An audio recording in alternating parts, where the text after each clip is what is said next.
Good morning. It is Tuesday, October the 19th. I'm Shane Seeley, and this is the CBC Morning Report. Leading our news this morning, we're hearing that it could be at least another day or two before scores of residents in St. Andrew and St. Joseph see a return of running water at their taps.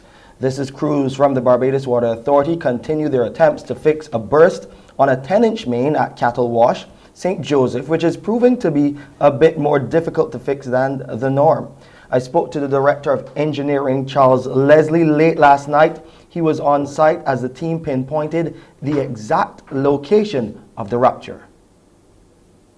We've seen the location where the water is coming up, but we have to do some backfilling of the road to avoid compromise of the road.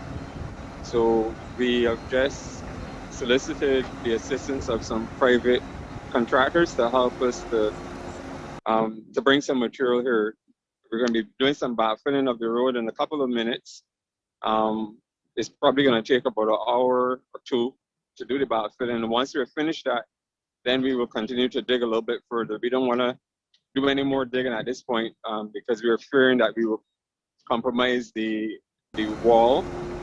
There's a property pretty close to here and compromise the road as well. We're still a ways off from the repair.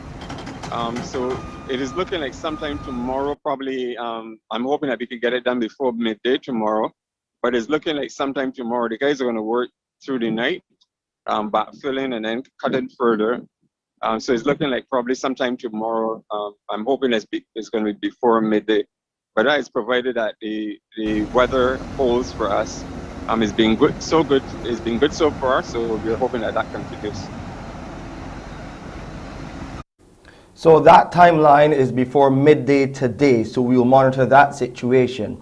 Meanwhile, Mr. Leslie told the Morning Report that the tanker service has been dispatched to the affected districts, including Cambridge, Dark Hole and Cattle Wash in St. Joseph, along with Belle Plaine, King Garden, St. Simon's, Walkers, Morgan Lewis and surrounding areas in St. Andrew. I just went down to Shorey Village a couple minutes ago just to see for myself, and we have tankers down there assisting the residents in Shorey Village. And based on the reports from the tanker unit, they've had units in the field the whole day, so you had units in the areas of St. Andrew that have been out, as well as those areas in St. Joseph that have been out of water. So we had tankers out the whole day, and they're going to continue through the night and into tomorrow as well. And for residents who are yet to receive their water from the BWA's tanker service, you're being asked to call the authority's customer service line at 434-4292 for assistance. We'll take a break here, but when we come back, another death from COVID-19 and over 200 cases. More details in our COVID-19 updates.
COVID-19 has claimed yet another life here in Barbados. A 50-year-old man passed away yesterday, bringing the total number of COVID-related deaths here to 120. Meanwhile, the Best dos Santos Public Health Laboratory has identified 203 new COVID-19 cases, 87 males and 116 females from Sunday's tests. The new positives comprise 52 individuals who are under the age of 18. There are now 595 people in isolation facilities and 3,269 in home isolation. Meanwhile, under the National Vaccination Program for COVID-19, the total number of people with at least one dose of the vaccination is now 145,339. The total number of those who are fully vaccinated is 117,020. With the winter tourist season set to begin in a few months, an international tech company is offering a service it says should help with the processing of visitors. Already, Azova Health is working with Barbados to manage the COVID-19 testing of visitors. And William Billy Griffith, whose company WCG Consulting is partnering with Azova, says they've added electronic management of vaccine certificates. He says some of the islands in the region are requiring visitors to be fully vaccinated for entry, and when they do come, processing is done by hand, which could become a major hassle. Now, Mr. Griffith, former head of the Barbados Tourism and Marketing Incorporated, says he's reached out to the Minister of Health and is awaiting a meeting on the issue.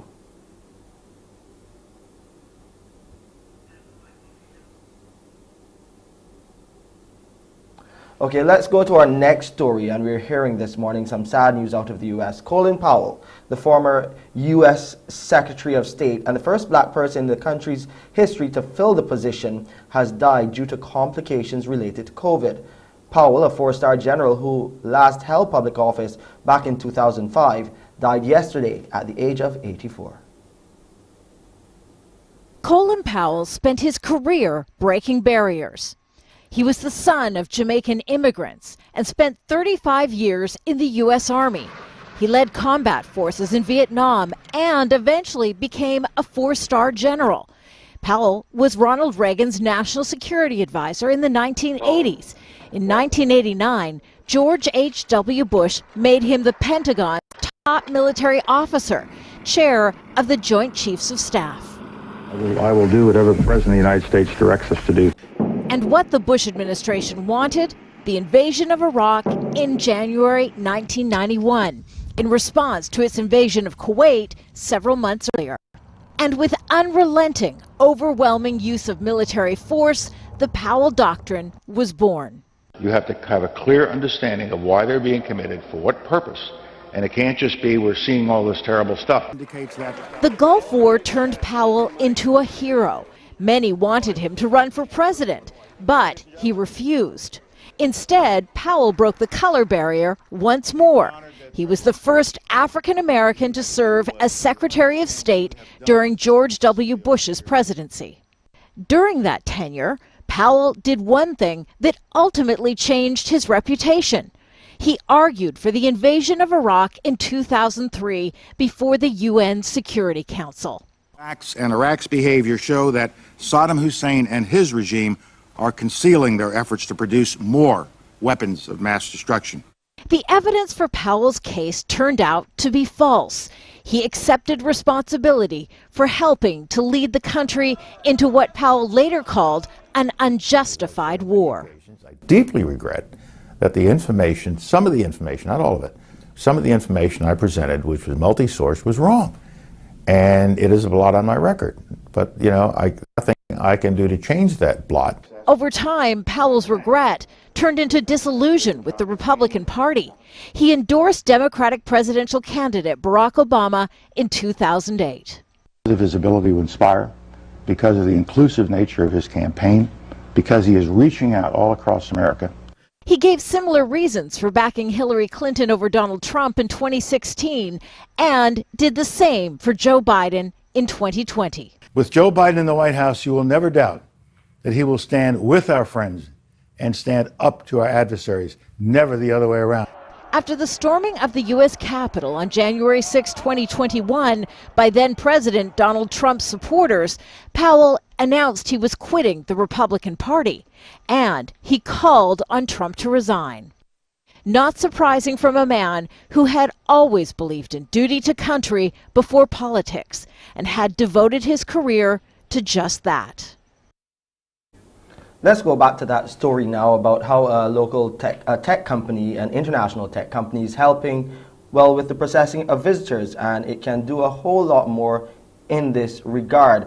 But it is saying, as some other countries are doing, this whole sorting out of visitors with their vaccine certificates by hand, that this could pose a challenge and Barbados shouldn't go that route. Here's what William Billy Griffith, a consultant with the company, had to say. Grenada, for example, is saying you have to be fully vaccinated in order to be an international arrival. But then you have the lines at the airport and people are manually looking at these documents to see. So Azova has the ability to be able to validate electronically. So this is really where we're sort of offering our services to partner with Caribbean islands to that extent. And the other fact is that there's no cost to the country to do that. We simply want to be able to be an added value partner to different islands as they manage the COVID process going forward. Time now to hear what's happening on the Tuesday edition of Morning Barbados. Wendy's in the chair. Wendy, good morning. How are things looking on your side? Well, good morning to you, Shane. And it's not looking too badly this morning. We're going to be addressing some social issues this morning, which impacts our youth as well as our general working population. We will be having Dr. Sonja Cafe, who is the Regional Adolescent Health Advisor with PAHO, and we will be looking at Adolescent Pregnancy Prevention Week, Shane. We're looking at how we can stop it, and that's going from the 7th until the 22nd. With her will also be Sharika Lord, a youth representative. Also coming up, we'll be looking at mental health with an author, Shannon Fraser, who's written the book The Purpose of Pain. And at 25 years old and a Christian, she'll tell us about some of the journeys she has been through. That, Shane, and a lot more coming up on Morning Barbados. Thank you so much, Wendy. And right here on the Morning Report, we focus on that viral video that has been circulating on social media about child abuse. 2 government agencies opening investigations. We'll have the details next.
A chilling video clip which circulated on social media over the weekend showing what appears to be a child being abused has resulted in 2 government agencies opening investigations. We hear more from Crystal Hoyt.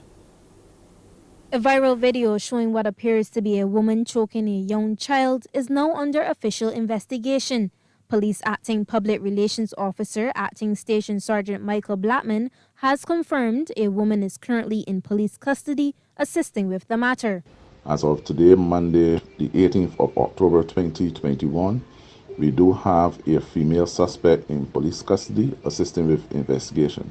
We want to encourage anyone who may have any information that can assist us with this investigation to contact the Criminal Investigations Department at telephone number 430-7189 or police emergency at telephone number 211. Director of the Child Care Board, Colin St. Hill, revealed that a report was made to the agency tasked with protecting the island's children. The Child Care Board is aware of the video.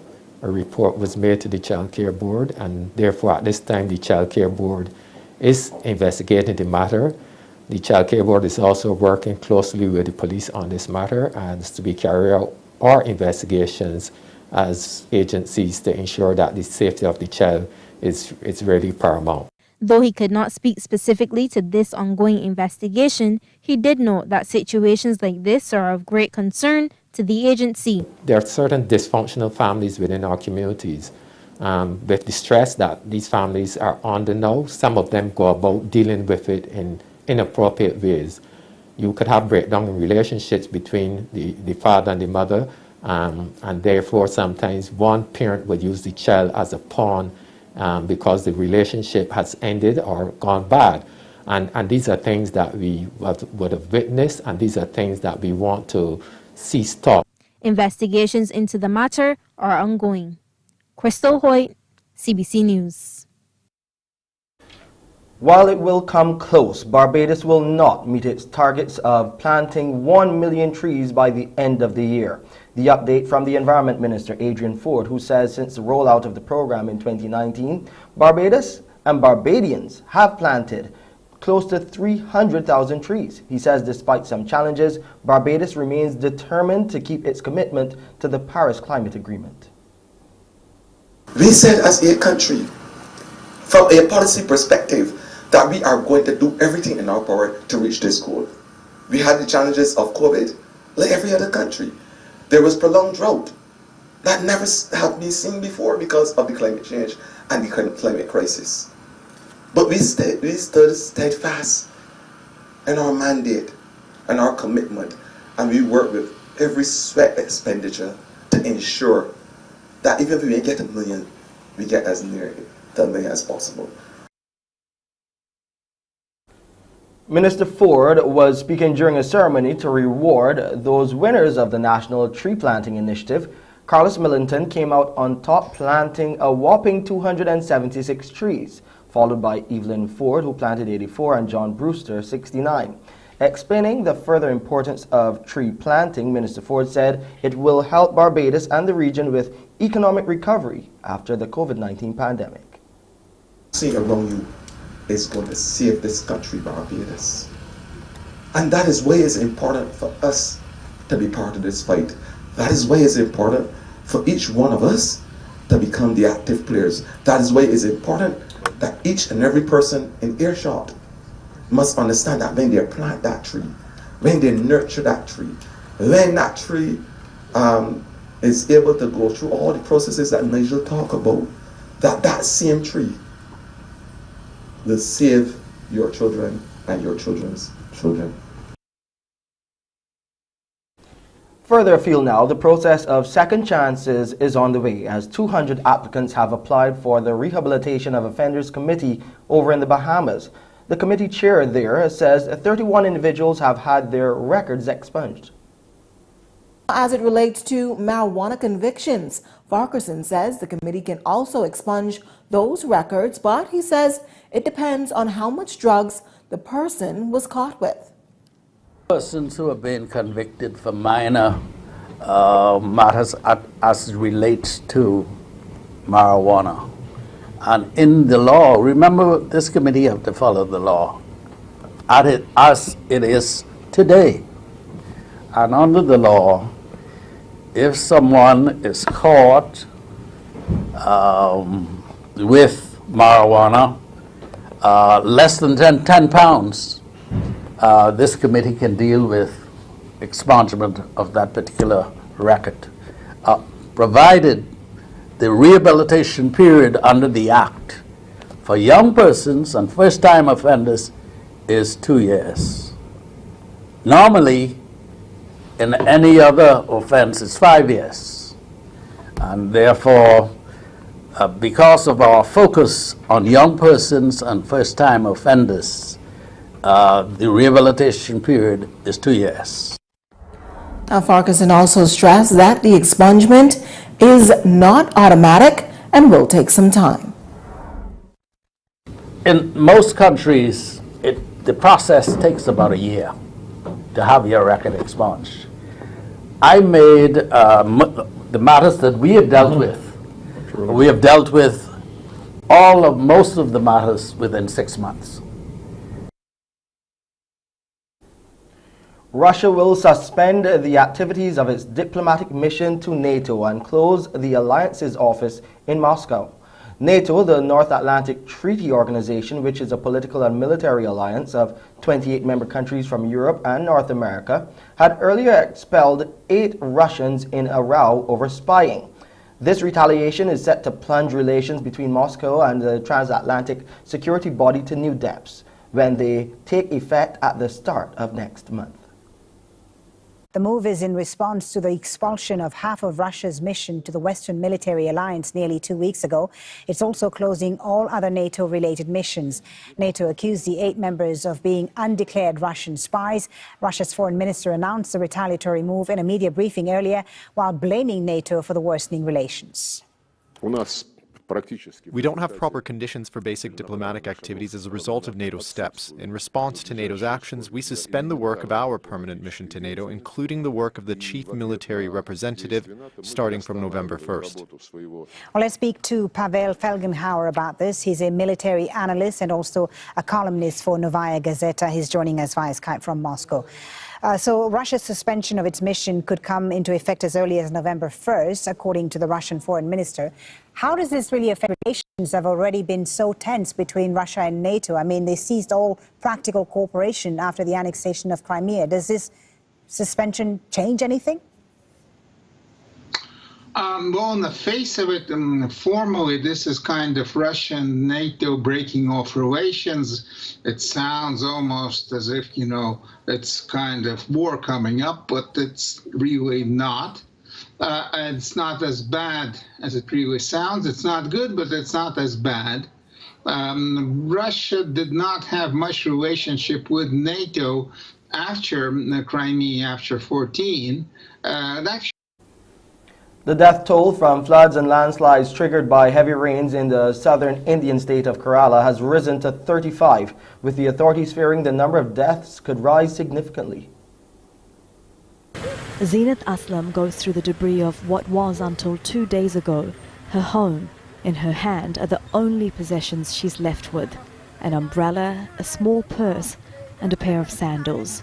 She lost everything in the flood which swept through Kottayam district in the southern state of Kerala on Sunday. In the morning, I heard on TV that there is a red alert in a few regions, but the water level started to rise so suddenly. First, it was as high as my hip, and soon it rose to my neck. Somehow I managed to move to higher ground, but everything is gone. Nothing is left here. Across the road from the river which swept away Zeenat's house, the Joes family look through their belongings to see what they can salvage. Their home is still standing, but anything left in the house is covered in mud. This is the first time in our life that we're experiencing this kind of situation. Our grandfather told us there was a similar flood in 1957. The last time there was a flood, we had water up to our doorstep, but not this bad. Saturday's torrential rain led to landslides which killed dozens of people and flooding which has displaced thousands. This church on the border between the two worst affected districts, Kottayam and Idukki, is housing around 200 people who have nowhere else to go. It's one of more than 100 shelters in the state, housing thousands of people who are in the same situation. And that's a concern because Kerala continues to record the highest number of COVID-19 cases and deaths in the country. Healthcare workers told Al Jazeera it's difficult to impose COVID-19 protocols during such disasters. We've been telling people to take care and follow the COVID protocols as much as possible. We're also providing them with masks and medication, but they're not able to follow the rules because they're in a panic mode after losing everything. Flooding from monsoon rains is an annual occurrence in Kerala, but environmentalists say it's leading to more disasters such as landslides. Because these are fragile areas, increasingly becoming more fragile because of the human interventions which are actually creating problems. So wetlands are getting filled, hills are being leveled, and we see a lot of deforestation and mining happening in the hilly areas. With more heavy rain predicted later in the week, emergency response teams try to clear as much debris as possible from rivers to prevent any further destruction. In sports now, the West Indies will certainly be looking to get their batting in order before the start of the ICC T20 World Cup Super 12 stage after they lost yesterday's first warm-up match against Pakistan by 7 wickets in what was a subpar batting display. Playing at the ICC Cricketing Academy in the UAE and batting first, the Windies put up 134-7. This is with Shinron Hetmeyer top scoring with a knock of 28, Kyron Pollard the captain 23, and Chris Gale 20. There were 2 wickets apiece for Hassan Ali and Haris Rauf and Shaheen Shah Afridi. In reply, Pakistan reached the target in 15.3 overs, making 131 for 3. Babar Azam led the way with 50, and Fakhar Zaman ended with 46 not out. Hayden Walsh Jr. was the pick of the bowlers with 2 for 41. Let's look at the highlights.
What is day 3 of the first round fixtures there in the ICC T20 World Cup? Papua New Guinea are currently taking on Scotland in what is a match which began at 6 a.m.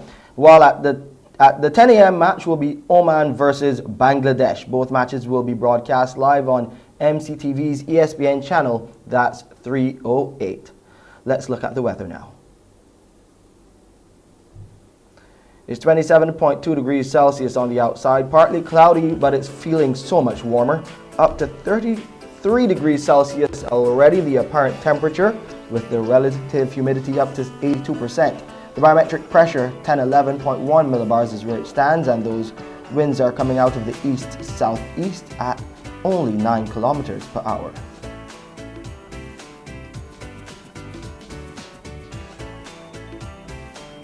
The low tide, that will be at 5 minutes to 9 this morning, the first one. A high tide will come our way around 12 minutes after 3 in the afternoon. Those seas are smooth to moderate in open water. Swells are between 1 and 1.5 meters right now and holding steady. It will be a warm one today in Barbados, and we'll get a mix of sunshine and clouds with a few brief light, moderate scattered showers. And tonight we'll have clear periods with cloudy, it will be clear and with cloudy periods, and we'll have some brief scattered light showers. Today over the lesser Antilles, the picture looks like this, fair to occasionally cloudy with a few scattered light to moderate showers. And later on tonight, it will be partly cloudy with a few brief light to moderate scattered showers. And here's a quick look at the international weather forecast.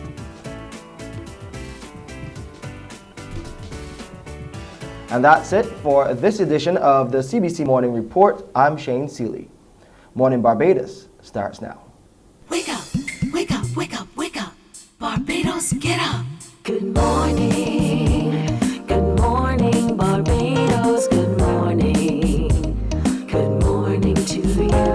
Good morning, morning, morning, morning. Good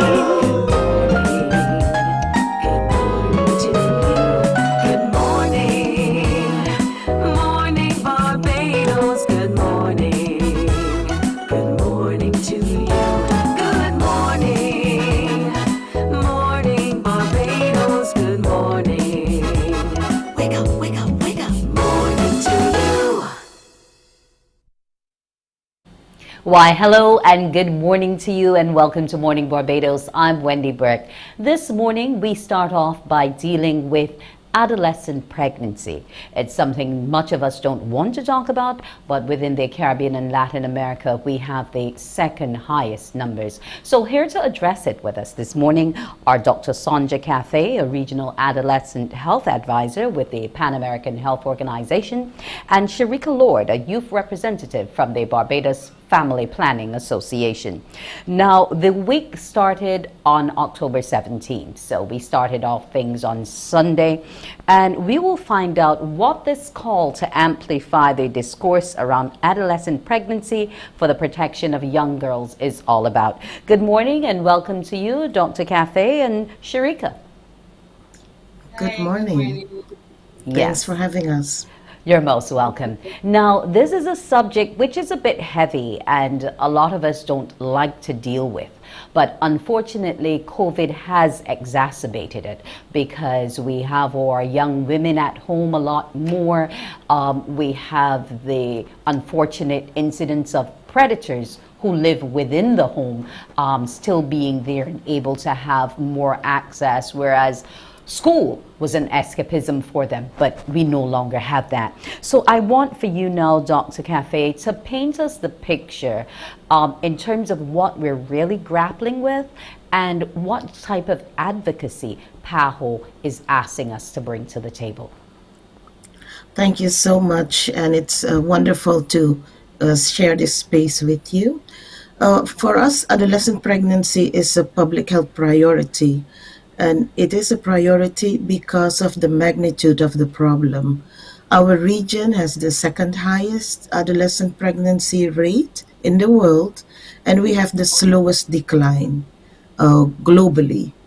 And so we know that we can do better, and we know that we must do better because adolescent pregnancy affects every aspect of life of the young girl, as well as her community and her infant. And so it is a real issue that we need to address.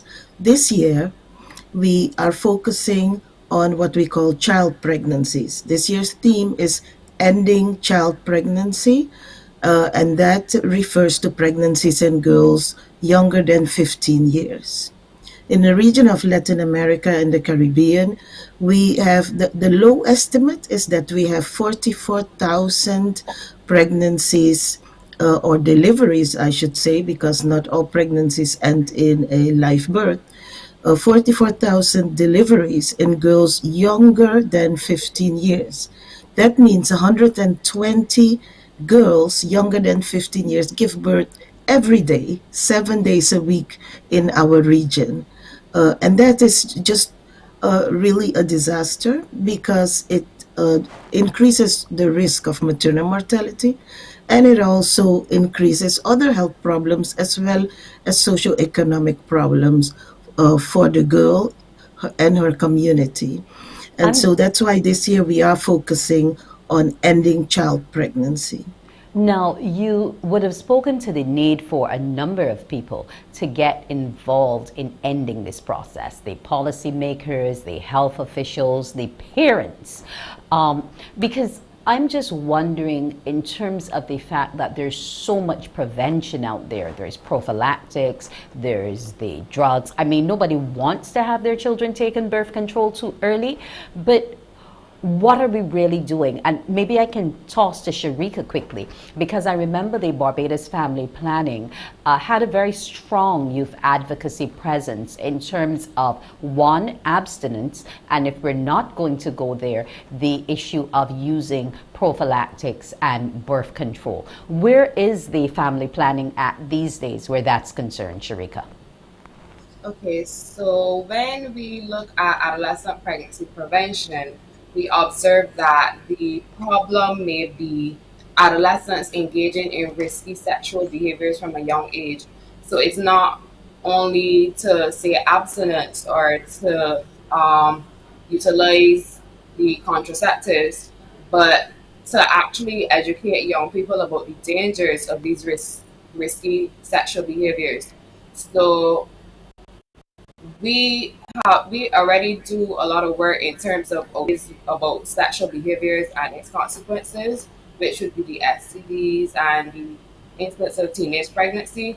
But we also have gone into highlighting things like consent and deviant sexual behaviors that could lead to abuse and, by extension, pregnancy. It is actually, research has actually stated that a lot of young people engage in deviant sexual behaviors before the ages of, in Barbados, it is as early as 14 years old. And a lot of the times they think they are consenting, but in reality, based on the laws, it is not possible. And when we start to deal with the root causes of APP, or adolescent pregnancy, we got to see those little intricacies and also start to counterattack and educate and sensitize young people about these issues. Okay, if I can toss back to you now, Dr. Cafe, you mentioned under 15, and this is very concerning because in most countries now the age of consent is 16. But recently in Barbados alone, we had a situation of an 11-year-old being impregnated by a family member. Now, Sharika spoke to engaging in risky sexual behaviors, which would suggest that they wanted to have sex. But what about those instances where sex is forced on that individual? And you would have mentioned that COVID has been throwing up a lot of these instances, and we're seeing a lot more violence, gender-based violence against our young women.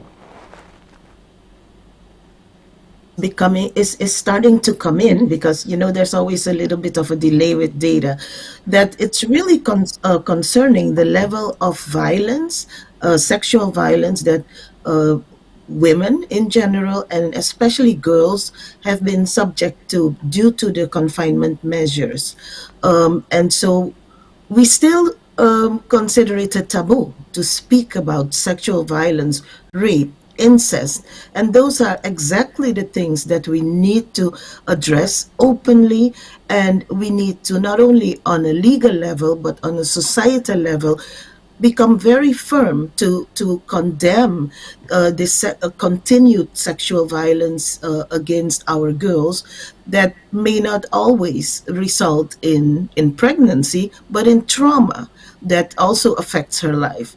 And when it results in pregnancy, we need to have a proper response to this young girl, like the 11-year-old you mentioned, who becomes pregnant due to sexual violence perpetrated by a person very close to her.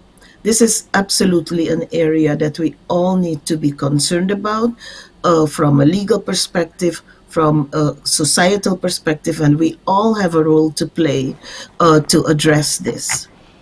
Now, we do have laws for punishments and sex with somebody under the age of 16 is still statutory rape on most law books throughout the region. But what more can be done?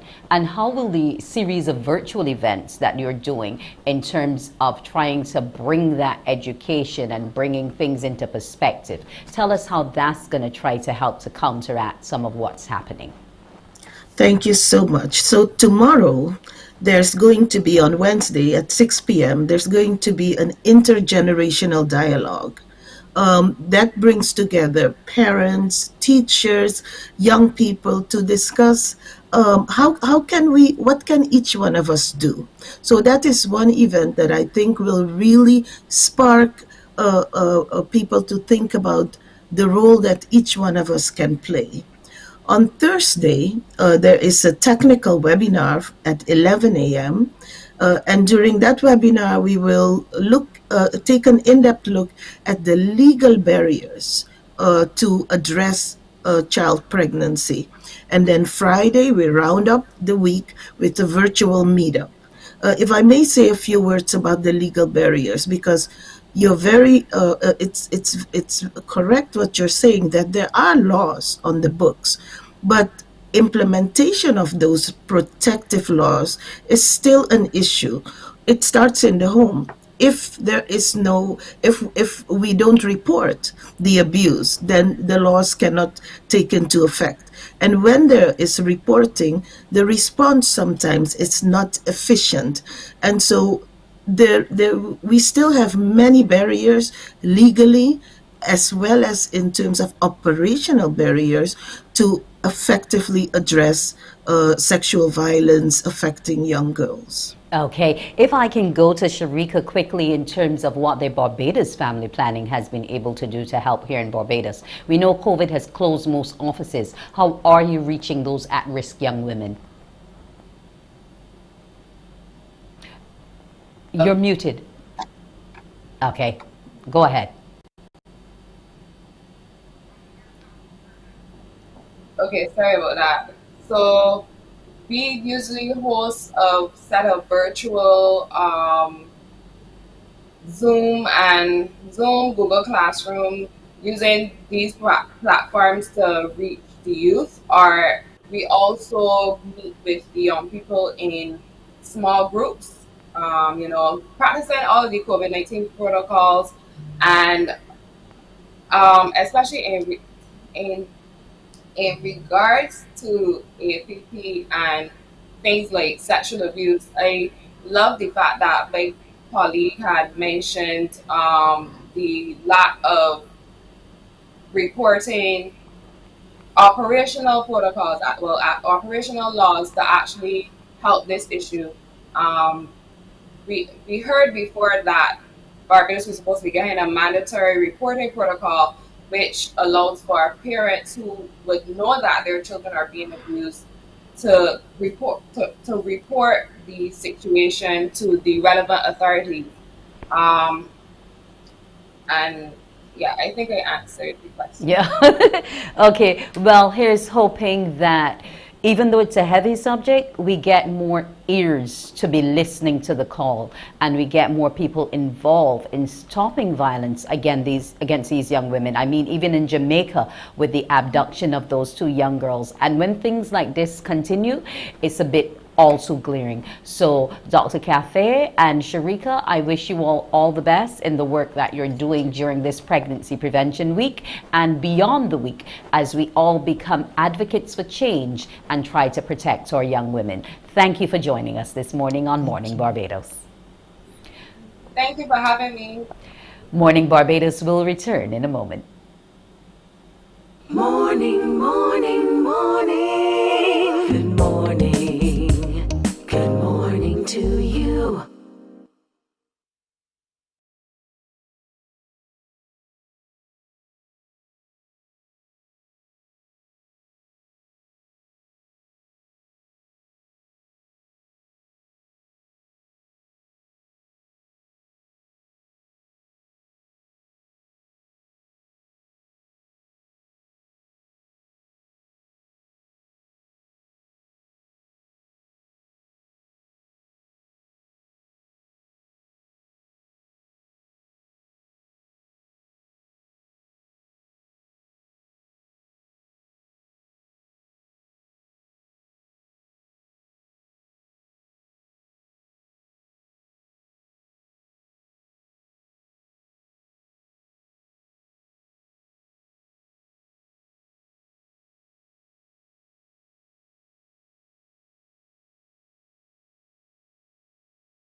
Morning, morning. Good morning.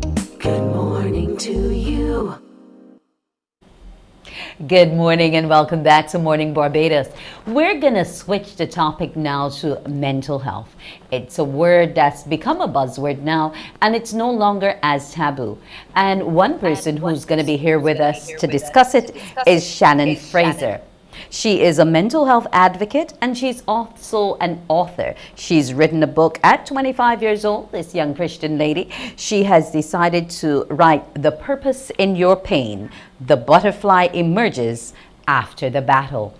Now, we will find out from Shannon, who's also a businesswoman, a mentor, a mental health advocate, podcast host, a nurse, and also the founder of Woman on a Mission Ministries. Now, Shannon has a lot going on, and she also has a lot to author. Good morning to you, Shannon. Good morning. Thank you so much for having me. You are most welcome. Now, let's dive right into this book. Now, you yourself have been there with this mental health battle, and at 16 you said you were getting into depression, and and a lot of things happen because of relationship issues. Now, map it out for me so you can help other young women, other young men understand how depression and mental health issues trigger you. So at that time I was 16 years old, and I had gotten into a relationship with an older man, and I thought that this was going to be it for me. This was going to last forever. I had never really experienced heartbreak before. So this was the time I was in Fifth Farm at the law school, and I was also trying to handle him and focus on doing my CXCs as well.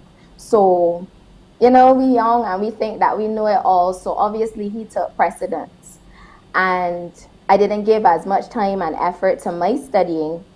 And when I got back my CSC results, I did 8 subjects and only got back 3.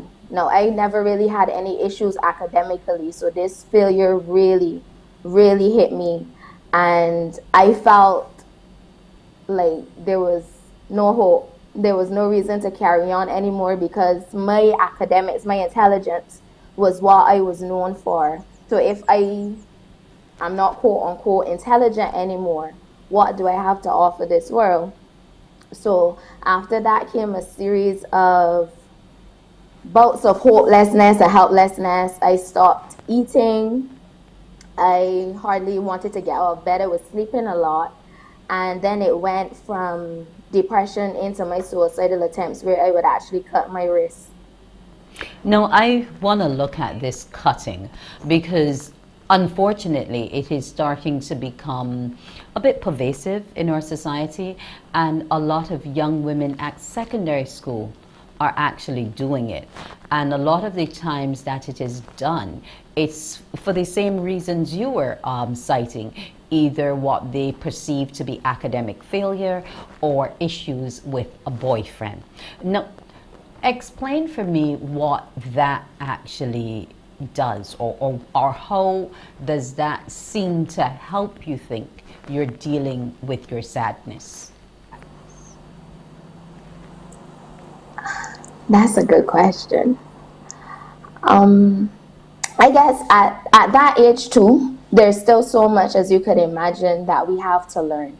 So having a safe space where you could come and say, this is what I am going through, especially if you have like an older sibling or a parent that you could trust, where you could come and just let your hair down and not be judged. I think that is the integral part for teenagers especially, because we don't understand a lot of the things that go on in our minds. Sometimes it's a challenge to actually get it out in words. So what I actually challenge teenagers, especially young women, to do is to write it out. If you can't talk it out, write it out. And that tends to help a lot. It takes the edge off in terms of trying to make sense of what's actually going on in my head. What took you from the darkness into the light? I had an experience. So this series of cutting went on for a couple of months. And I felt as though God had forgotten about me. And I remember one day I was sitting by my bedroom window. I was about to cut my wrist, and it was like this strength out of nowhere came, and it was like, Shannon, you've been down long enough. It's time to get up. I didn't know what I was going to do with my life. I didn't know what my next step would be. But something in me listened to that impression, and I got up. And the following week, because the thing for me is with the CXCs was the fact that I couldn't become a doctor, or so I thought, because that was always my dream. So the next week, I actually got a call from the Polytechnic asking me if I was interested in doing their nursing auxiliary course. So that's where my journey to becoming a nurse started. Okay, and I would guess that was also part of the pathway to your healing. Yes. Yes. Okay. Now let's get to the book. How did you move through this purpose and this pain to start writing it all down and decide that this journey you were on would eventually take you from that caterpillar you were feeling like to that butterfly? When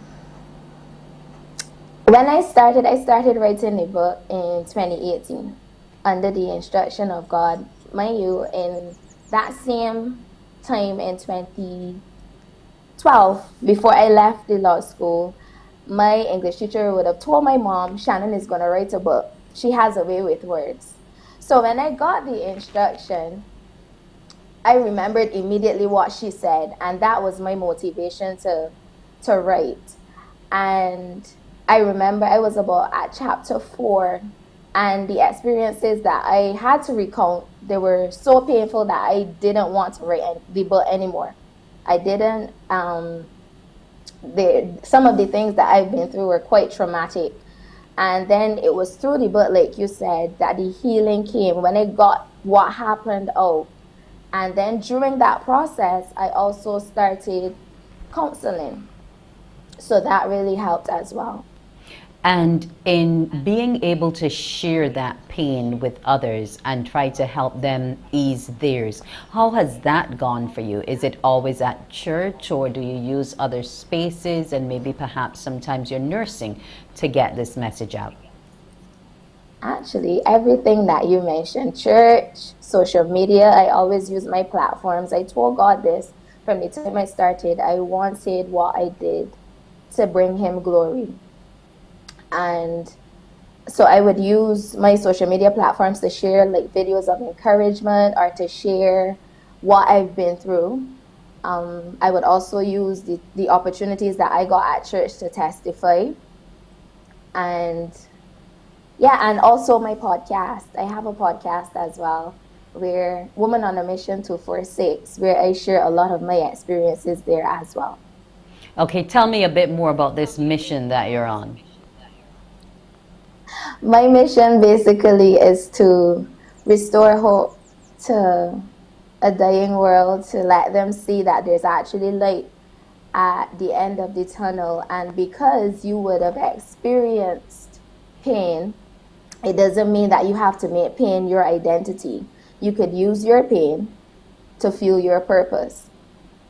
And how is the Creator assisting in all of that? He has been keeping me peaceful, very peaceful through it all. Providing opportunities like this one for me to speak so that I become more comfortable with my gift of speaking. Also, he has aligned me with different people who would have gone ahead, who would have spoken before, who would have ministered before. And they have helped tremendously in shaping the Shannon that you see today. Okay, now there are other people out there who are in that same dark place you were in and want to find the light. Yes. Tell them, give them a couple words of encouragement to get from that butterfly from the caterpillar rather, into the metamorphosis of the butterfly. understand that without the pain,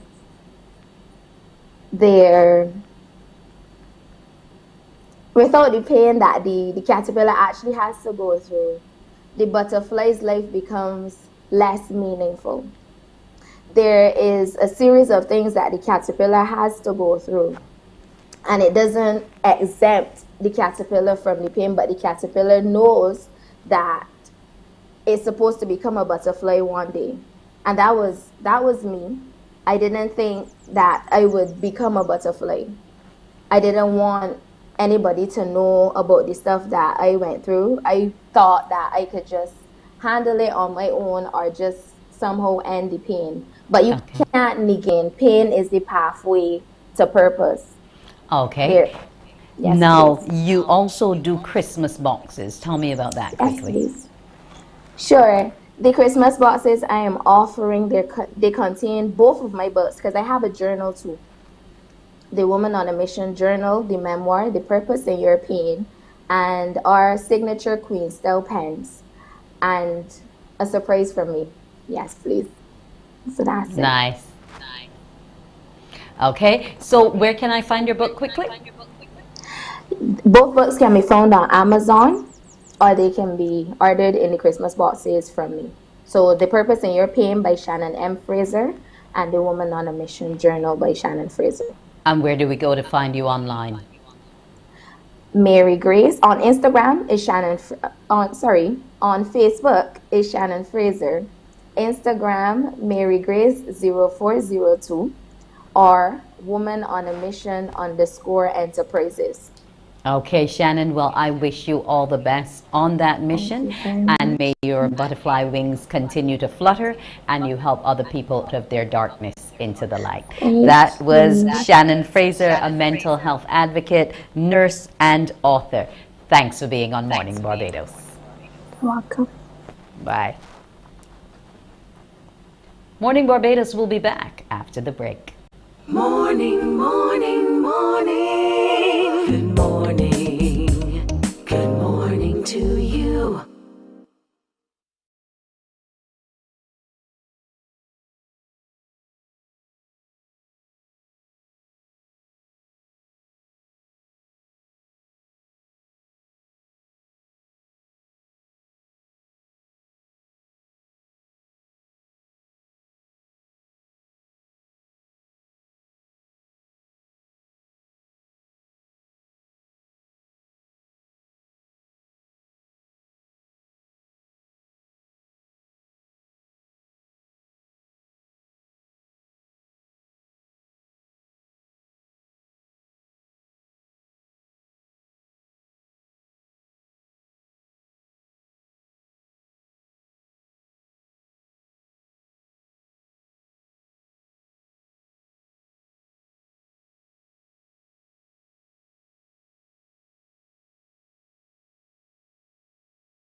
Morning, morning, morning. Good morning. Good morning to you.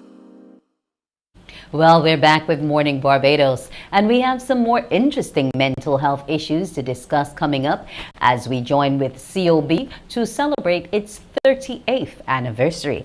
We also have that comes question for you, which we're all looking forward to, so get close to your phone lines, as well as the exercise. Yep, we'll be having that coming up. So, but right now it's time to go to Shane Seeley for more news. Here's your 7 a.m. headline news for this Tuesday. And scores of residents, those of you living in St. Andrew and St. Joseph, well, you should again have back normal running water supply sometime later today or into tomorrow. Crews from the BWA, the Barbados Water Authority, have made some progress overnight in their attempts to repair that burst 10-inch main at Cattle Wash, St. Joseph. The Director of Engineering, Charles Leslie, spoke to me late last night as his team pinpointed the exact location of the rupture 20 feet down. We've seen the location where the water is coming up, but we have to do some backfilling of the road to avoid the compromise of the road. So we have just solicited the assistance of some private contractors to help us to bring some material here. We're going to be doing some backfilling of the road in a couple of minutes. It's probably going to take about an hour or two to do the backfilling. And once we're finished that, then we will continue to dig a little bit further. We don't want to do any more digging at this point because we're fearing that we will compromise the wall. There's a property pretty close to here and compromise the road as well. We're still a ways off from the repair. So it is looking like sometime tomorrow, probably. I'm hoping that we can get it done before midday tomorrow, but it's looking like sometime tomorrow. The guys are going to work through the night, backfilling and then cutting further. So it's looking like probably sometime tomorrow. I'm hoping it's going to be before midday. But that is provided that the weather holds for us. It's been good, so good. It's been good so far, so we're hoping that continues. And during today and possibly into tomorrow, the tanker services will be dispatched to those affected districts. They have been working at night as well, including in Cambridge, Darkhole, and Cattle Wash in St. Joseph, along with Belle Plaine, King Garden, St. Simon's, Walkers, Morgan Lewis, and surrounding areas in St. Andrew. And for those of you residents who are yet to receive water from the BWA's tanker service, you're being asked to call the authority's customer service line at 434-4292 for further assistance. COVID claims yet another life here in Barbados. This time a 50-year-old man passed away yesterday, bringing the total number of COVID-related deaths here in Barbados to 120. Meanwhile, the Best dos Santos Public Health Laboratory has identified 203 new cases of COVID-19, 87 males and 116 females from Sunday's tests. The new positives comprise 52 individuals who are under the age of 18. There are now 595 people in isolation facilities across Barbados and 3,269 in home isolation. Under the National Vaccination Program for COVID-19, the total number of people with at least one jab, one dose, is 145,339. The total number of people who are fully vaccinated has reached 117,020. And finally, two government agencies have launched investigations following the news of a police probe into a chilling video circulated on social media over the weekend showing what appears to be a child being abused. Crystal Hoyt has more. A viral video showing what appears to be a woman choking a young child is now under official investigation. Police Acting Public Relations Officer, Acting Station Sergeant Michael Blackman, has confirmed a woman is currently in police custody assisting with the matter. As of today, Monday, the 18th of October 2021, we do have a female suspect in police custody assisting with investigation. We want to encourage anyone who may have any information that can assist us with this investigation to contact the Criminal Investigations Department at telephone number 430-7189 or police emergency at telephone number 211. Director of the Child Care Board, Colin St. Hill, revealed that a report was made to the agency tasked with protecting the island's children. The Child Care Board is aware of the video. A report was made to the Child Care Board, and therefore at this time the Child Care Board is investigating the matter. The Child Care Board is also working closely with the police on this matter and to be carry out our investigations as agencies to ensure that the safety of the child is really paramount. Though he could not speak specifically to this ongoing investigation, he did note that situations like this are of great concern to the agency. There are certain dysfunctional families within our communities. With the stress that these families are under now, some of them go about dealing with it in inappropriate ways. You could have breakdown in relationships between the father and the mother, and therefore sometimes one parent would use the child as a pawn because the relationship has ended or gone bad. And these are things that we would have witnessed, and these are things that we want to see stop. Investigations into the matter are ongoing. Crystal Hoyt, CBC News. And that's it for our 7 a.m. headline news. I'm Shane Seeley. Back over to you, Andy.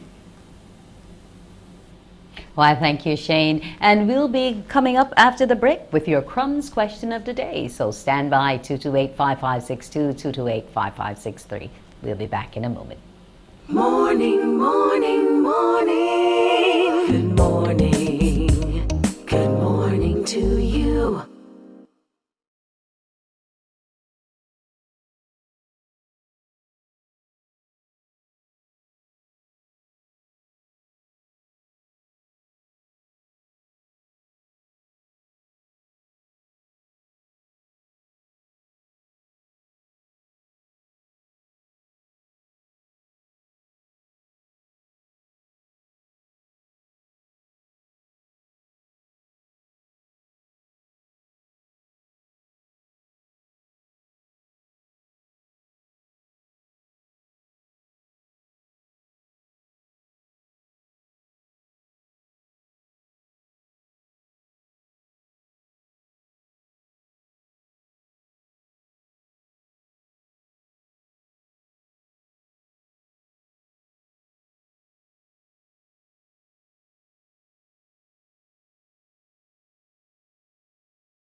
Morning, morning. Good morning. Good morning to you. Welcome back to Morning Barbados. It is now 8 minutes past the hour of 7, and it's time to tap into those brain cells as we bring you your crumbs question of the day. The question this morning: Ferdinando Paleogas was the brother of Constantine the 11th Paleogas. Where in Barbados is he buried?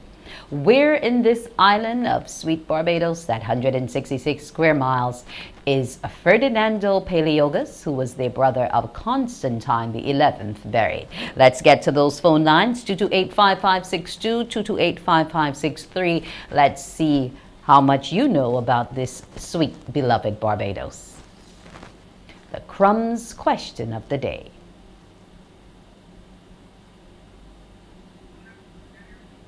Now, Crumbs Bakery, as you know, offers a wide variety of baked goods and tasty delights. Good morning to you. Hi, good morning. Let's see how much you know about this. Go ahead with your answer, sir. Is it St. John's Parish Church? Can you repeat for me? Is it St. John's Parish Church? And what led you to that answer, sir? I was just doing a little research. Via Google? Yes, please. I suppose that's the go-to for all of us now. Yes, please, I guess. Okay. Well, you are indeed correct this morning.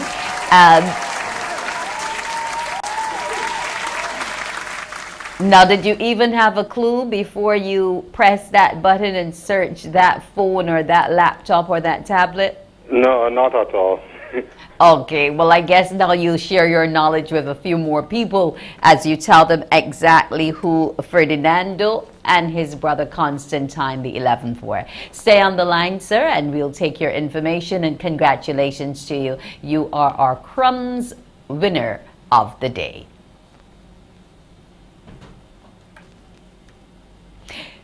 Well, we want to thank him for tuning in, and we'll be back to discuss more mental health issues in a moment.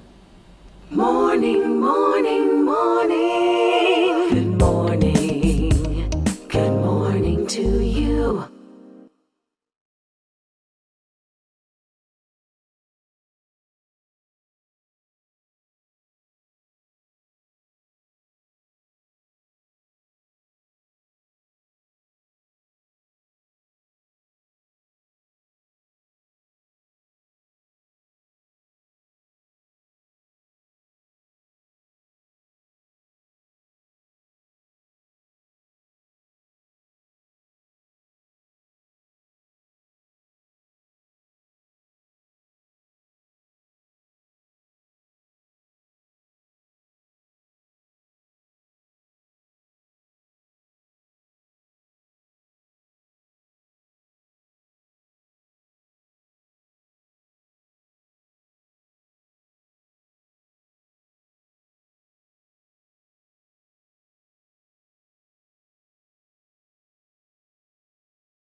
Morning, morning. Good morning. Good morning to you. The City of Bridgetown Credit Union is having a special anniversary. It's 38 years for that credit union institution. And this morning, they've brought along for us Mr. Quayne Farrell, a mental health and addiction specialist. Now, he's been in this role for the last 12 years or so. So he's an expert at helping us to determine what we need to do, how we need to handle it, where we need to go. Good morning to you, Mr. Farrell. Hi, good morning, Wendy, and good morning, Barbados. Welcome to you. Now, the issue of mental health, especially on the job, is becoming more and more front of mind. Before, these were issues that were a bit taboo. Nobody wanted to admit to any kind of addictive tendencies, nothing of the sort. How do you feel now that the conversation has come fully into the light as a specialist? It's very good that workplaces and the employees have become more comfortable in discussing these issues. We still have a ways to go, unfortunately, but we have come a long way where it was just talked about in corners, whispered about behind the employees' back, and not really dealt with at a management level. But thankfully, we have come a long way where persons are more comfortable in sharing their struggles with their employers and seeking help, either through their employers' policies and programs or on their own. And how important is it for you to actually let your employer know that you may be grappling with one or two mental challenges? It's very important because our mental health, it sort of dictates a lot of what we do and how we do it. It affects how we think, how we feel, how we act, how we interact with others, the decision-making, our decision-making capabilities, our emotional well-being, how we handle difficult or stressful situations, and the choices that we make. So if we are struggling for our mental health or our emotional health, then we will find that we will struggle with our productivity at work. And depending on the type of work that we are engaging in, it could be dangerous if you're handling dangerous machinery, heavy machinery. If you're a driver on the road and you're not concentrating, you can cause various accidents. So it is very important that employees do reach out to their HR department and let them know, or to their direct supervisors and let them know that they are struggling. Now, over the last 12 years in helping people manage these struggles, you would have done it through workshop sessions, getting together in groups, talking it out. But yes, COVID no longer provides that leverage for us. So how have you been reaching employees within a work setting? Well, I know that the mantra that have been said for the COVID-19 protocols has been social distancing, but it really should be physical distancing. We need to maintain the 3 feet or the 6 feet, depending on the situation, and making sure that you're wearing your mask and you're sanitizing. But it doesn't necessarily mean cutting yourself off from others totally.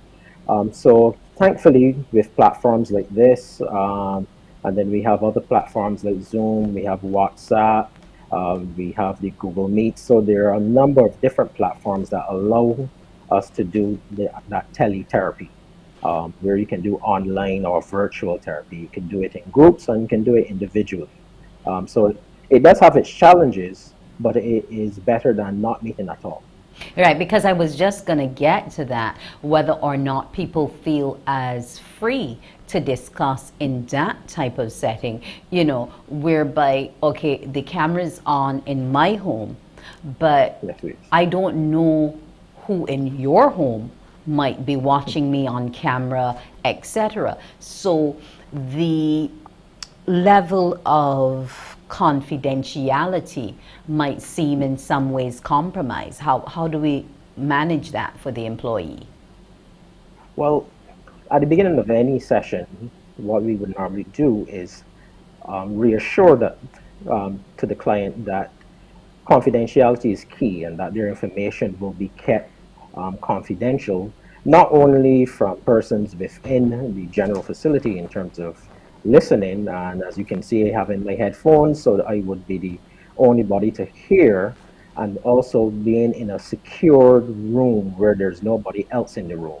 And if the person is still not comfortable, you can always move around your camera to scan the room to show them that, well, this is a private conversation and that what is said is going to remain confidential unless they are breaching the limits of confidentiality, like self-harm, harm to others, or disclosing that they have abused minors, the elderly, or persons that are in vulnerable populations like the disabled. Okay, let's look at what COVID has thrown up and what are some of the main things that you personally have seen coming up in terms of what we're struggling with mentally. What are some of the main things that have been thrown out there? Persons have been struggling a lot with anxiety, depression, and then also addictive behaviors. And I said addictive behaviors because it's not just substance use, but persons may engage in online shopping, excessive online shopping, gambling addiction, sex addictions. So persons will, if they do not have healthy coping mechanisms, will often tend to turn to a number of different vices.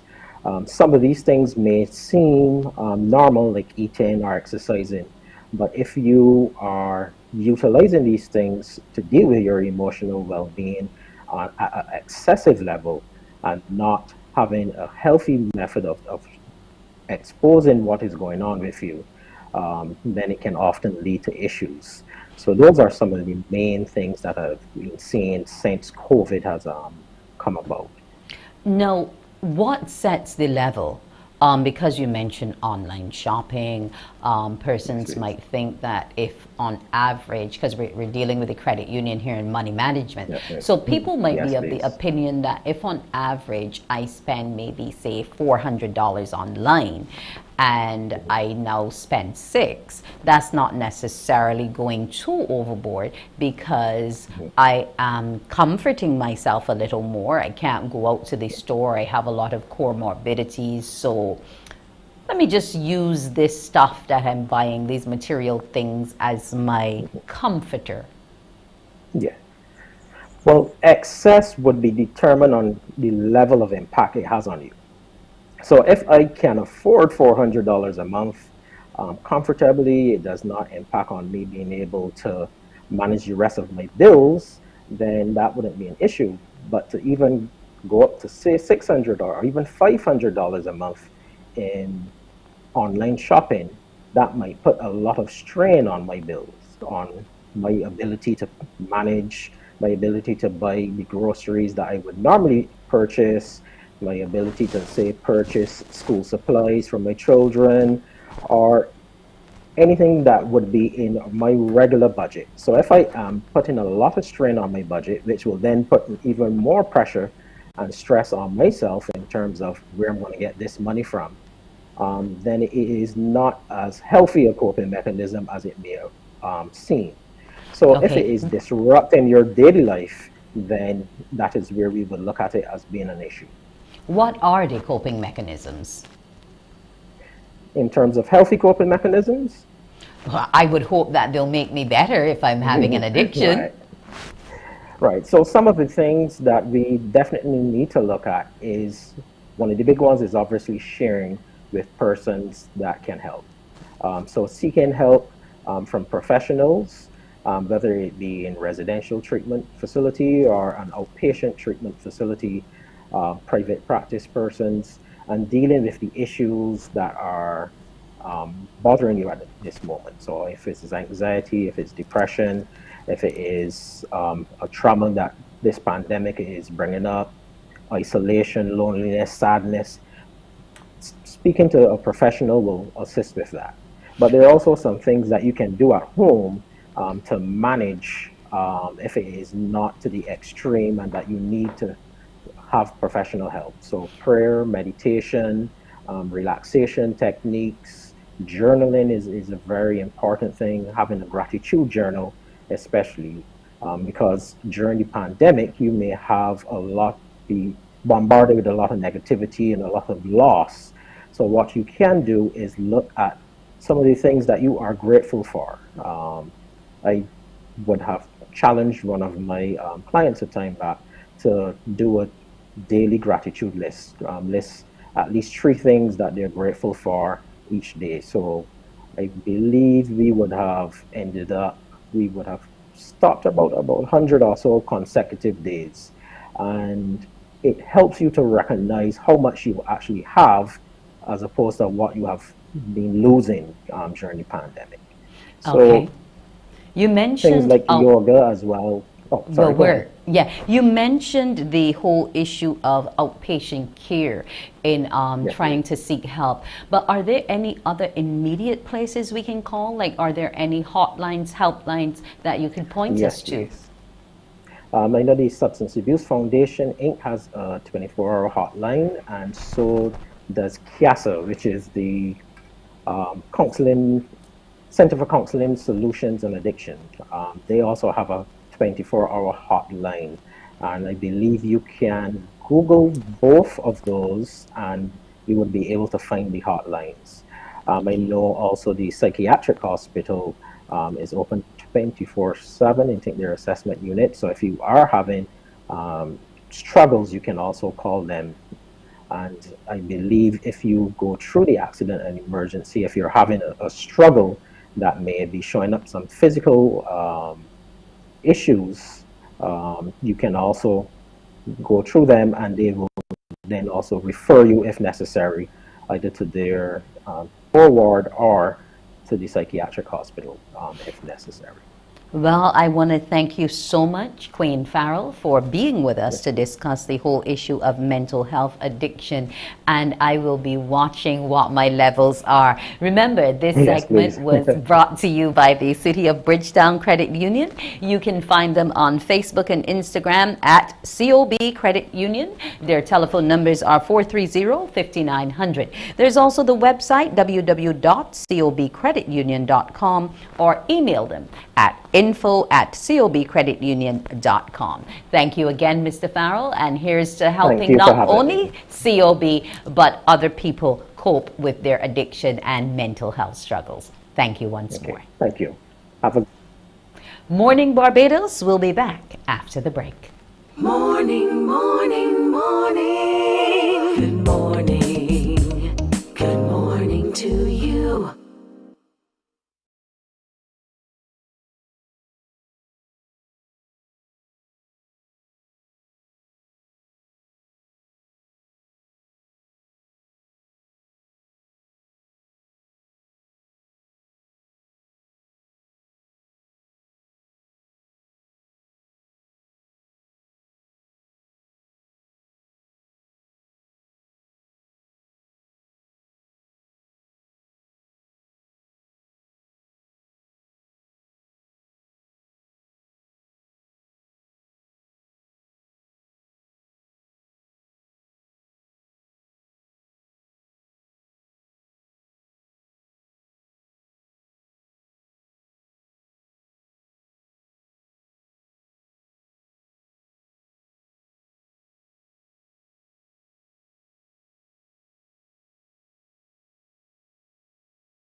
Good morning and welcome back. Well, it is time to hear from our pediatrician, Dr. Gillian Birchwood. She's a consultant pediatrician and neonatologist with the Queen Elizabeth Hospital. And this morning's topic is going to be on tummy aches and headaches in our little ones that we have. Good morning to you, Dr. Birchwood. Good morning. How are you doing today? I am well. I have a headache, but no tummy ache. Well, it's timely that we talk about headaches today then. Yes, sorry it that is. you have a headache. Well, that's okay. It will pass. Now, these two things happen to be the biggest excuses from children to get out of anything that they do not want to do, whether it be a test at school, going to the dentist, going even to the doctor. They would say that they have to rest somewhere, their head is hurting. And this happens as long as they can talk. So when do we get concerned that it isn't an excuse, but is actually a serious concern to get medical attention for? Yes. Well, you are quite right. You know, children, when they don't want to do something, sometimes the first thing they'll say is, you know, my head hurts, my tummy hurts, because they know that, you know, the parent may say, okay, you need to sit down a little bit and rest or catch yourself. But there are times when it is not just a simple thing. So for example, with headaches are not something that you typically find in very young children. You might find them in children who are above the age of 7 to 8, but you don't tend to find them in a 3-year-old. If you have a very young child who's complaining of a headache, I would consider that to be really unusual and worthy of a trip to the doctor. Another thing is if they're having really severe headaches that incapacitate them, that make it difficult for them to function, then that can be of concern. If the headaches are happening when they wake up in the morning, that's not typical. For most of us, we know that the headache will develop during the day, when you're going about your normal activities. If they're complaining of headaches first thing in the morning, that can be a sign of concern. As far as vomiting goes, if there's a whole lot of vomiting, or if the headache is worse with coughing or sneezing, then these are all things that a parent will need to look out for. Certainly if there's weakness, and of course if there's seizures, then it can be a sign that this is not just a simple little headache that they're complaining about. So there are some red flags that from the time that you go to a doctor, they're going to be concerned.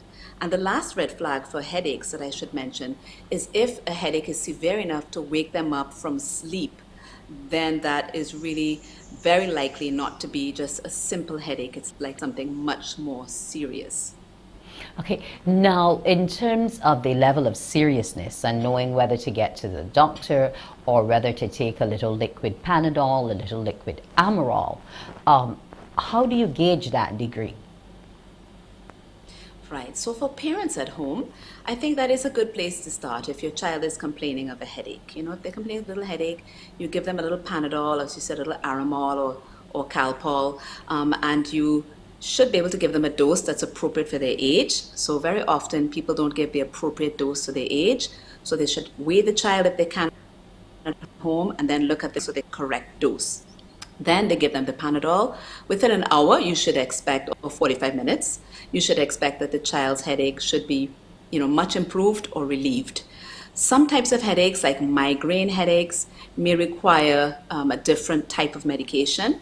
But again, this is not something that you normally see in very young children. You might see that in children who are 10 and up typically, although in boys you can have migraines at younger ages. Okay, why in boys?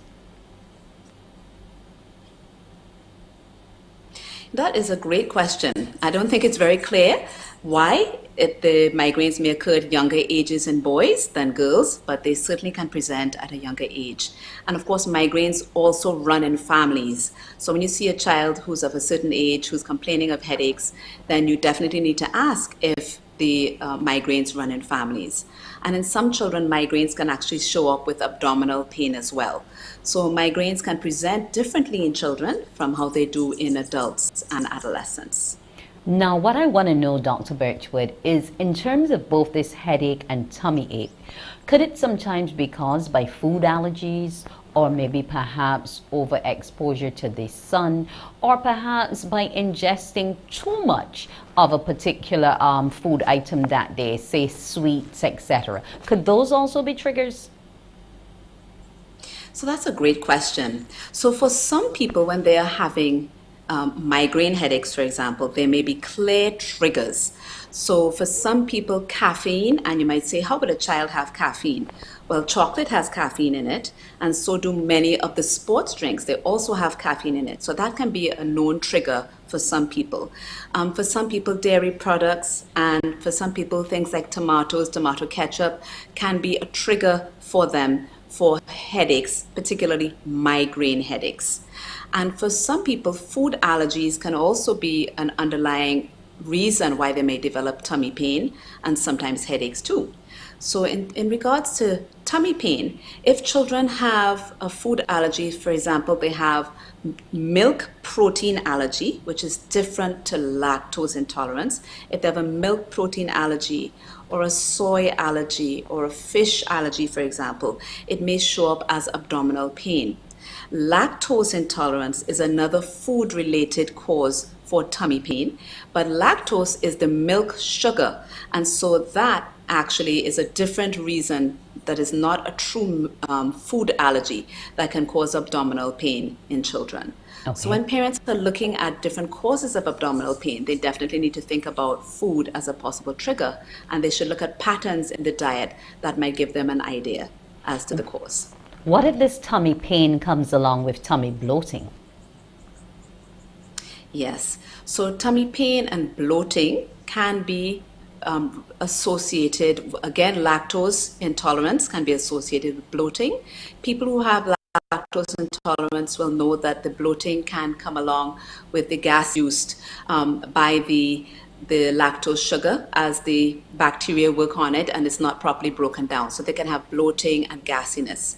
But then there can be other conditions such as wheat allergy, celiac disease, gluten sensitivity can be associated with bloating. Children who have conditions such as cystic fibrosis, where there is improper digestion of the food, can have quite significant bloating associated with it as well. So those are some reasons why you may have bloating associated with tummy pain in children. And when is it time to go to the doctor for that tummy ache? Do I have to wait until the diarrhea comes, or do I have to wait until, say, maybe constipation of 2 days? When should I take them to the doctor? Well, for starters, if the abdominal pain is quite severe, the child is not able to function, it may be something more serious, for example, an appendicitis. So it's really important if your child has severe abdominal pain, they are, in tears, they're not able to, they are lying quietly in the bed because they're afraid that if they move, there'll be associated tummy pain. That's a definite red flag. Get down to the doctor or to the hospital right away. Another red flag, again, similar to headaches, is if you have abdominal pain that wakes you up in the night. That's unusual, especially if it's happening on a regular basis. Another reason to go to the doctor is if you're having recurrent, you're having chronic abdominal pain. The child is complaining of abdominal pain every single day. It may be nothing, it may be stress related, it may be nothing medical, but having an underlying stress-related disturbance would be another reason to take the child to the doctor. So severe abdominal pain, pain that wakes you up in the night, chronic or recurrent or frequent complaints of abdominal pain, very important. Certainly if there's associated passage of blood, if they're having bloody stools, for example, you wouldn't want to be sitting at home. You should definitely have your child checked out. So those are just some of the things that you need to look for if you have tummy pain in children. Now we know what the signs are, we know what to look out for, and we can't just think that they're saying, oh, my tummy or my head is hurting as an excuse. Want to thank you so much, Dr. Birchwood, for joining us here, and you have a brilliant day. You too, and I'm going to send some Panadol for that headache of yours. I thank you. That was Dr. Gillian Birchwood dealing with tummy aches and headaches. Well, when we return, we'll be looking at real estate with Sharita O'Dell.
Welcome back to Morning Barbados. With us to discuss real estate is Sharita Odell, or real estate agent IG at Agent Sharita. Good morning to you, Agent Sharita. Good morning. How are you? I'm well. Now this morning we're going to be looking at what to look for when buying an old house. Now before we look at the what's, I want to ask the question why. What's the main reason that propels someone to buy an old house? Is it an issue of nostalgia, or is it that we might just be in love with the architectural aesthetics? Well, actually, a bit of both. Let's consider old homes anything that is further than 50 years of age. The beauty of those properties is that they often come with quite a bit of charm. And as you know, especially in Barbados, the traditional style of house, it has a lot of character. So that may be what attracts people to old homes in the first place. And also they usually come with good, what we call good bones. They're built sturdy, built to last. So at least they have, a solid structure to start with. Okay, so we're talking about limestone and some good old-fashioned mahogany in there. Yes, yes. And of course, you can take an older home now and customize it, bring it forward to look traditional on the outside, older on the outside, but fresh and modern on the inside. So you can get the best of both worlds. Even when buying a charming old home, it doesn't mean that you have to keep it in as dated a condition on the interior. It's all a matter of preference.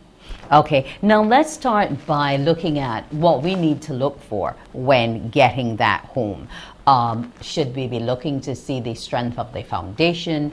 Should we be looking at how the roof is? What should be the things that propel us in terms of making that final decision as to whether or not we should buy? Well, due diligence is due diligence, whether old or young. So the same things that you would look for in a ready-built, ready-to-move-in home, you would look at in an old house, but of course you'll take out your magnifying glass and look a bit deeper. So let's start, for example, with the foundation. When you walk through that house, of primordial importance is, are there some serious cracks around? Now, of course, you have, it is standard to have movement in the earth when you build a property. Over time, the earth moves. That's the reality. But a simple little crack is different from a crack in which you can fit a 10-cent or 25-cent piece. So from the time you see that, you might know that there's some structural issues, and it may be more than just natural shifting of the earth. So you want to pay attention to that. For sure. You want to make sure that the foundation is a solid foundation and that the house doesn't slip away from you over time. Okay, what about looking at the roof now? Now the roof, at the end of the day, it is the covering of your head, and the reality is that some sellers may skillfully disguise areas which had leaks and so forth. So, that paint might be on the ceiling when you roll up, and you might not necessarily know that this roof has an issue. So you want to get your carpenter up there, your contractor, and check out, for example, if you're using permaclad, if the permaclad sheets are up to scratch, if there's any rusting, and also the actual roof structure, the wooden structure. Has it eroded? Has it been eaten by pests? Is it still sturdy? So you want to make sure that is also taken care of. Okay, now with any home, it has to be up to code, and one of the most important codes to get sign off on your home is that of the electricals and ensuring that those are fit for purpose. Now, if I go into this quaint looking, charming stone home that I want to buy, and I see those round switches, which when you flick, you actually hear the knob click. Is that a warning sign? Well, the irony is that they may go on and last and last and last. But here's something to keep in mind, that once, especially when you're buying older homes too, it is very common that the electricity has been switched off for some time. Nobody's upkeeping it necessarily. So once that electricity is off for 6 months or more, you have to get an inspection for the sake of the government electrical service, to make sure that you are up to code in terms of the electricals, which I think is great. It also ensures that you have X amount of plugs per wall, per room, and so forth, and that your obviously the electrical wiring that you're using is up to scratch. And remember that the cause of some fires is due to electrical surges and that wiring being bad. So you want to ensure that that is in order before you even get going. Let's look at the plumbing now. If I go into the washroom and I see, well, there's a half bathroom here with just the face basin, and then when I actually go into the shower section, I don't have the modern looking bathroom, but I actually have the tank which is above my head with that pull. Does that mean that the plumbing is shot, or could it still be workable? Now remember, the beauty of a lot of these older fixtures is that they can work and work and work. So it doesn't necessarily mean that they'll count out on you. But what you need to check, of course, is your plumbing in terms of the pipes. Remember, a lot of older homes may have had old school galvanized and different aluminum type pipes, which are not only harmful for you when they erode on the inside, you don't want to be getting that into your system, but also they may be at a stage where it's time to change them. What people have been using in recent times, of course, are PVC pipes and other materials similar to that. So you would want to check that everything is up to, is in order as far as that is concerned. You don't want you don't want to change out the plumbing fixtures, have nice cute plumbing fixtures, and then behind the walls, so you want to get your plumber on top of that. Okay, now sometimes when you go and you look at some of the features of the house, when you get up close with a magnifying glass, you tend to see that there's a bit of flaking or powdering of the paint on that stone wall. Or when you enter the room, there might be a dankness which envelops you, and you're like, this house seems a little wet, and but it's not raining on the outside, How can you counter those things if you're still so attracted to the house that you want to buy it? Yeah. What are the fix-its to be able to deal with those issues? Well, thank goodness there are fixes. Yes, the dampness, that is a serious situation, especially those of you who already have respiratory problems. You move in a house with what you call rising damp. The dampness is being pulled out of the earth into the blocks. You're in for a long haul of health issues. But thank goodness there are persons in Barbados qualified to do serious waterproofing. Sometimes where they get down in the dirt outside of the exterior and apply waterproofing paint and different substances that stop any moisture from coming in. But besides that, you have to keep in mind that some materials just pull in water. For example, limestone, coral stone, they naturally absorb water. After all, they serve as natural filters for our own drinking water. So even with those types of blocks in place, you would have to speak to your waterproofing specialist to see what really can be done a bit extra from just coating to stop that issue, to make it go away.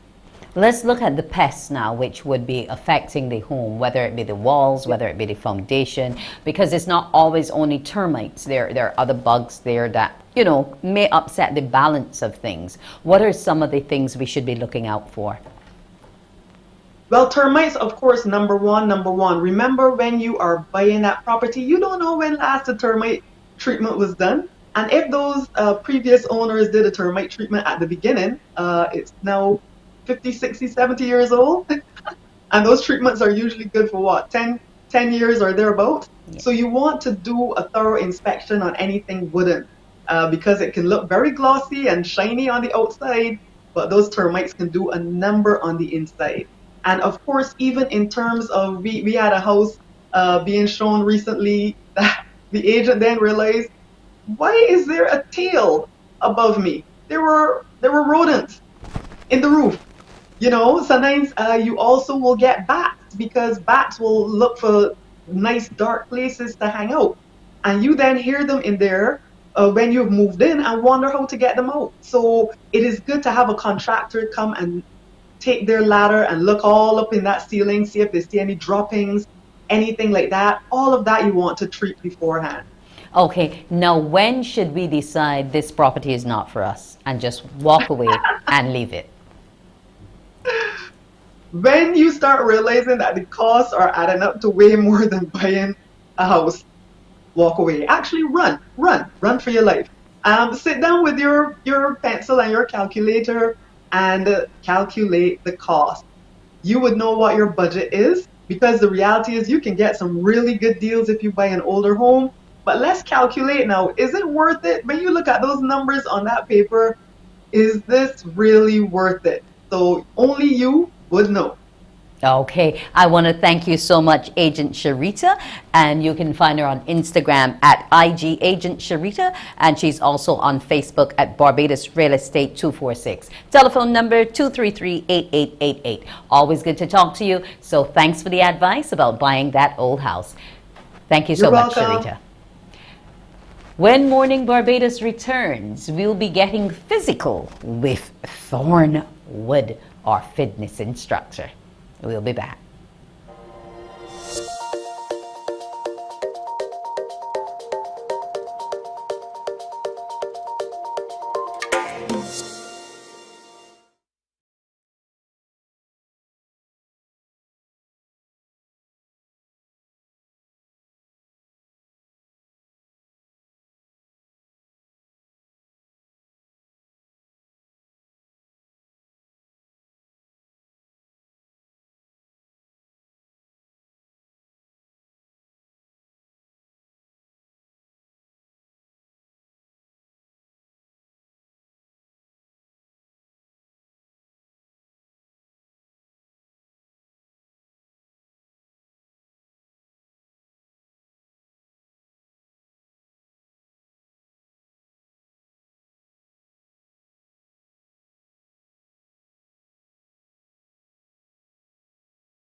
Sure?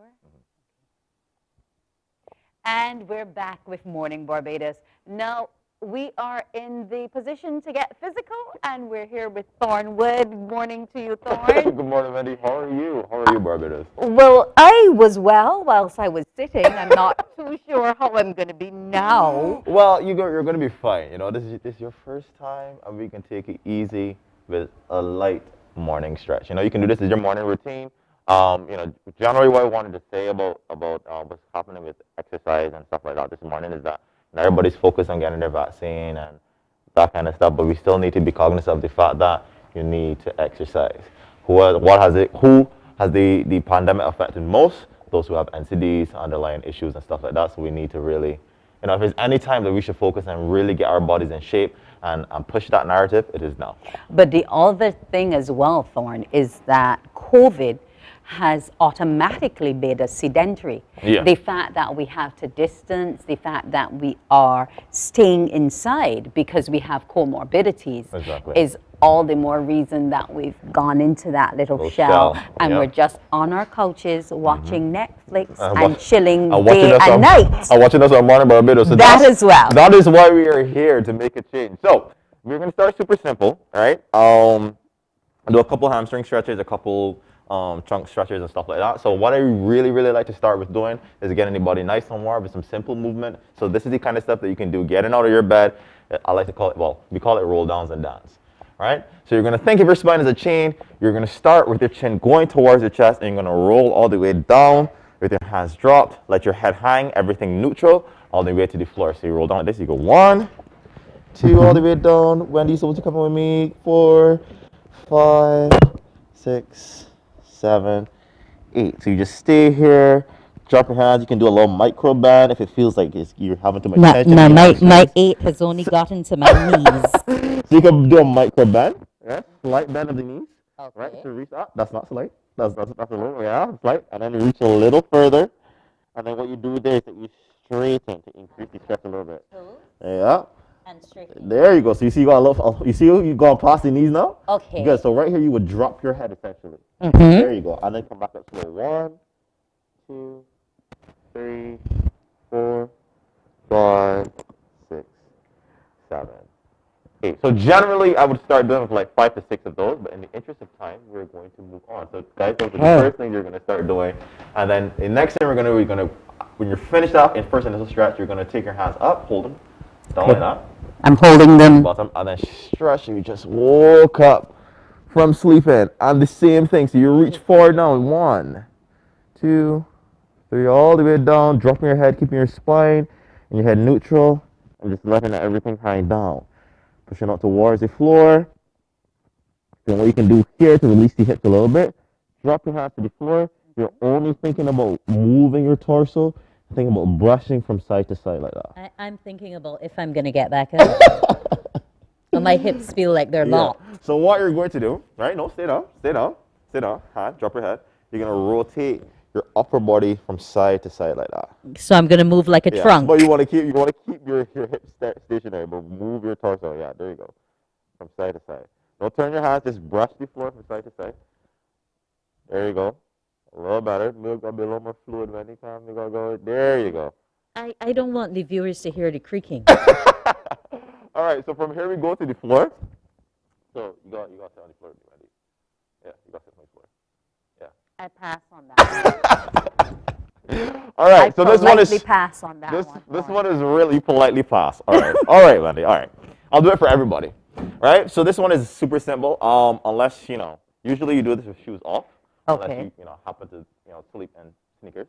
All right, you're gonna flex your feet, which is pointing your toes towards you, and then you're gonna point them up. Now what this does is it helps to lengthen the hamstring while you're on the floor, without having to feel like you're trying to reach and touch your toes. So if I'm fearful that when I sit down, I won't get back up, can't I just use my heel and do the flexing the same way from on the edge of the bed? Oh, you could. Can't that work as well? That could work. Yeah, that's a very, very easy modification. But I have faith in you, man. I feel like you can sit off with the floor. At some point. At some point. Right. So you're gonna do this about the same 5 to 10 times, or maybe 30 seconds. You're gonna point and flex and point and flex for the duration of that time. Keep pointing and flex. And flexing. Pointing and flexing. From there, all right. You're going to take this leg, put it over the right knee, place that right hand behind you. So, we tell you like a little pretzel here. Well, that's what I was just going to say. This is pretzel maneuvering. Yeah, so I'm not too sure I'll become unlocked after hard. So this is going to release, some tension in your back and your hip, because, when you're lying down and you're sleeping, some of us don't really have good beds that are conducive to keeping our body nice and being well rested. Well, and sometimes we wake up feeling like, oh, I had the worst. Exactly, but sometimes it's not even the bed. It's sometimes just that there were so many pressures in the day that you don't have a restful sleep. Because you're just tossing and turning and waiting for that minute that you have to get up and jump into action to get to work, to get to wherever. Correct, which is good to take this time in the morning to release your body and get it ready for the day. So what you're going to do, you're going to place your left hand over the right knee and just look over your right shoulder. Now, I usually do this on mornings to release my back. Great stretch. You're going to hold that for like 15 to 30 seconds. And then you're going to change. Left over right, same thing. Put it beyond the knee. Look over the shoulder. And if you heard that crack just now, Wendy. Yes, I did. Yeah, that's mine would have been a lot louder. Good. Okay. Now, usually, if I don't have the pop behind here, usually what I like to do is something called rock and roll. I do it with my kids. So you hold the tuck position, you lean back, you keep your head tucked in, and you just roll back and forth on your back, just releasing the back a little more. Okay. And then from there, we would lay down on the floor, palms facing outward, and do deep breathing. So just a couple of simple exercises that you can do in the morning. It does not have to be as, strenuous and... And where should this deep breathing come from? Where should we be pulling from? Right, so you should be inhaling as deep as you can into your nose, taking the air into your diaphragm, and exhaling as deep as you can.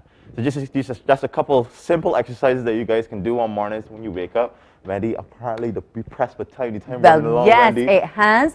But just to let our viewers know that it's important to be exercising during COVID and staying healthy. Morning Barbados will be back. Oh, yes, we'll be back tomorrow, Wednesday. I want to thank Thornwood for coming and working me out. You see, now that has got my mind working overtime because the body isn't accustomed working. Well, thank you for viewing Morning Barbados. We've become fit, and we'll be back tomorrow with more. I'm Wendy Burke. Wake up, wake up, wake up, wake up. Barbados, get up. Good morning.